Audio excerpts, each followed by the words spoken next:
Facebookчылар отуруп алып сакалдуу 60-тан өткөн кыргыз саясатына ошол мындай материалдык жактан бербесе дагы мээсин берген, өмүрүн берген ушул Адахан Мадумаров деген, мен бул киши менен жеке тааныштыгым жок, анын менен шерин ойномок белем. Анын үстүнө бүтүнчүлөрдүн кээ бир көз карашы менен туура келсе, кээ бири менен туура келбейт. Мына ошол Адахан Мадумаровду мен дагы коомчулуктун бир арасында отурган журналист катары ошо кишиге гана болгондо сыйым бар. Ошо киши мына акыркы жылдары шу жерде бир эки айырма, мен дайым ошо Өмүрбек Текебаев менен Адахан Мадумаровду тең салмактуу туура карайм да, экөөнү мынтип карап коем. Чындап келгенде учурда өткөндө коомчулук жакшы абай салса, Өмүрбек Тишкешев деле ушул жерде отурат. Ал киши өзүнүн баракчасына түшүнүктүү кылып бир нерсени жазды. Бул киши түрмөнү көрүп чыгып койду. Ошондо түшүндү, эл үчүн окко түшсөң, чокко түшсөң, азыр айырма жок экен, өмүрүңдү берсең айырма жок экен, саясаттан аттансаң айырма жок экенин, жана депутаттыкка барбайсыңарбы, канча эже дегендерге деле мен ушу жоопту мынтип карап туруп ушу жоопту айтмакмын. Ким баалайт деген. Өмүрбек Текебаев менимче ушул нерсеге келсе керек, ушул өткөндө ушул бир постунда жакшынакай кылып жазды. Мен деди, чындап келсе, саясаттын даанышмандык, карыялык учуруна келип калдым окшойт, деди. Бул дегени Өмүрбек Текебаев ар бир сөзүн жөн айтпайт. Бул киши 10 жылдык окуяны камтып туруп айтат. Ал кишинин айтканы, эмчүн акыркы окуялар боюнча бийлик биринетин бири жесе дагы Өмүрбек Текебаев өзүнүн көз карашын айтпай эле. Ал киши баягы токмоктук келесолор келип жакалап кеткенде үрөйү учкан. Ошондо Өмүрбек Текебаев мен абдан сыйлайм бул кишини, ойлонду болуш керек. Мен канча жылдык өмүрүмдү кыргыз саясатына арнадым. Акыры келип ушундай кат сабатсыз балдар жакаласын дедимби деп. Мына ошол окуядан кийин бул киши терең ойлонуп калды окшойт. Жана Германияга элчи болуп жашоосун тынч сүрүп атканы да ошол себептен болсо керек. Анан өткөндө түшүнүктүү кылып айтты. Мага десеңер бириң этиң бириң жегиле деди окшойт. Мен ушу саясаттын карыялык курагына келдим деп эсептедим деп. Бул дегени кыргыз коомчулугу, силер адамдын асылын да баалай албайт экенсиңер, адамдын баркына да жетпей калган коом болуп калыптырбыз. Мен ушундай мээимди, ушундай акылымды, ушу саясаттагы жолумду кор кылбайын деп четке чыктым деген сөз, туура түшүнсө. Ал эми Мадумаровго мен азыр карап мындай боору кансып карап турганым, бул киши экөөнүн жашы жашташ болуш керек, мен жакшы билбейм албетте. Бул киши ошол жогорку кеңеште сакалдуусу болуп туруп, баягы күнү зырылдап атат, ай жүрөгүм ооруп калды, мен жүрөгүмдү зырылдатып койдуңар деп.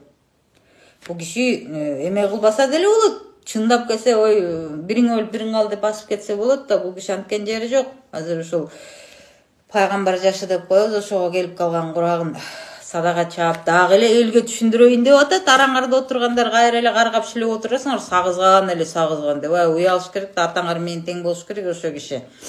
Анан ошол Адахан Мадумаров бир нерсени так айтты. Ошону түшүнгөн да жокпуз. Акылбек Жапаров өзү баш болуп, баш мыйзамды сотко берди. Бул дегендик туура түшүнгүлө. Өкмөт бул социалдык маселени чечиш үчүн, өлкөдө адамдардын жашоосун жакшыртуу үчүн отурат. Ал эми Акылбек Жапаров ошол баш мыйзамдын 44-чү беренесин мен так окуп берейин. Могу жерде. Пенсия, социалдык жөлөк пулдар жана башка социалдык жардамдар мыйзам менен белгиленген жашоо минимумдун өлчөмүнөн төмөн эмес жашоо деңгээлин камсыз кылат деп таптак жазылуу. Бул дегендик силерде баягы конституцияны, мыйзамдарды баягы орус тилинен көчүргөн үчүн чампалап болуп ушундай сүйлөм болуп калат, ошон үчүн түшүнбөй отурабыз да. Бул дегендик ошол пенсия, социалдык жөлөк пулдар жана башкалар тамак аш канчалык болсо ошого жеткидей кылып, мына могу менин эки колумдай болуп, мына бул тамак аш баланча сом болсо пенсия, жөлөк пул мына момундай төлөш керек. Себеби адамдын керектөө корзинасы дегенге Мына бул алган мамлекеттен алган жөлөк пул пенсияңар тең болуш керек. Өйдө болсо абдан жакшы тең болуш керек деген түшүнүктү берген. Бул конституцияга жазышкан. Айланайымдар, айрыкча мени каргап иштеп отурган пенсия жашындагылар. Ушуну эсиңерге алгыла. Бул силердин акча, мен өкмөттөн бир сом албайм.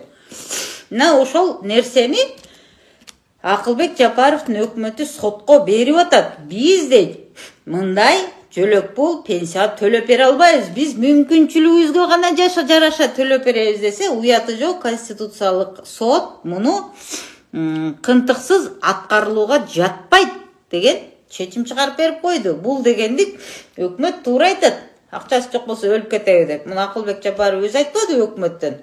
Өлүп кетели төлөй албасак деп. Мына ушул нерсени негиз кылып Адахам Мадумаров жогорку кеңешке бүтүн Кыргызстандын атынан сунуш киргизди. Мынтип пенсия, социалдык пул, жөлөк пулду керектөө корзинасына ылайык төлөй албайм мен элге деп өзүнүн иш аракетин жана коомчулуктун алдындагы милдеттенмесин аткара албайм деп конституциялык сотко кайрылган. Өкмөттүн кереги барбы деп суроо койду. Буга жогорку кеңеш каршы чыкты. Демек ошо жерде отурган Мадумаров деген аксакал, акчач, ошол акыркы кезде эмне деген гана ат коюп боотакпай элесиңер. Ошол кишиден башка депутаттар, урматтуу пенсионерлер, жана жөлөк пул алгандар, мага десеңер өлүп кеткиле. А биз Акылбек Жапаровду коргойбуз деген бүтүмгө келишти.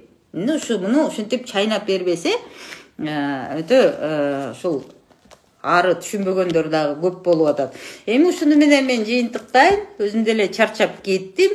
Чынында бул мен четиң гана оюп койгон жагдайлар. Анан мындан эмнени айтууга болот? Кыргыз Республикасынын президенти Садыр Жапаров, эми жердеш болгончу мен аба деп коюп атам. Бул кишини өзү башында бийликке келгенде Акылбек Жапаровдун коррупцияга тиешеси болсо камалат, жөн калбайт деген, камабаса койсун. Анын үстүнө бир нече жолу коргоого алып, бул кишини калкалап чыкты. Чындап келгенде мага десе төбөлөрүнө отургузуп алышсын. Акыйкат ушул. Эгерде Кыргыз Республикасынын президенти Садыр Жапаров жана анын командасы чукул арада социалдык жарылуудан улам же кандайдыр бир себеп бар да жашоодо, ошондон улам бийликтен кете турган болсо, мана ошонун бирден бир себепчиси Акылбек Жапаров болуп калса, Садыр Жапаров кийин тагдырына таарынбай койсо болот. Себеби конституцияга бакыйта жазылып турат. Ушул конституцияга президент өзү колдоочу болуу үчүн өткөрүшкөн. Өлкөдөгү баардык нерсени баягы бийликтин болгон бутагы тең тартат десек болбойт экен, президент гана жоопкер деп. Кийин соң бирдеме болсо Акылбек Жапаров бөркүңөрдөй көргүлө. Ал Акаевди, Бакиевди, Отунбаеваны билбейм, мен ал учурда жок болчумун. Сооронбай Жээнбековдун, Атамбаевдин баардык бийликтин тушунда иштеген өтө аралап кирип кеткен. Анын кесиптештери эле таң калса керек, бул кандай деп. Кыйын киши мес иштеген. Кийин Садыр Жапаровдун бийлиги бирдеме болчусу, Акылбек Жапаров президент мойнуна алган. Мен болсо аткаруучумун деп басып кетсе, мен таң калбайм. Тоготер таба да кылбайм, ысыгы суу жок болгондон баягы көрүп турган нерсени айттым. Ошондой эле укук коргоо тармагынын өкүлдөрү кандайдыр бир суроо болсо жооп бергенге даярмын. Акылбек Жапаров өзү сотко берсе деле каршы эмесмин. Саламатта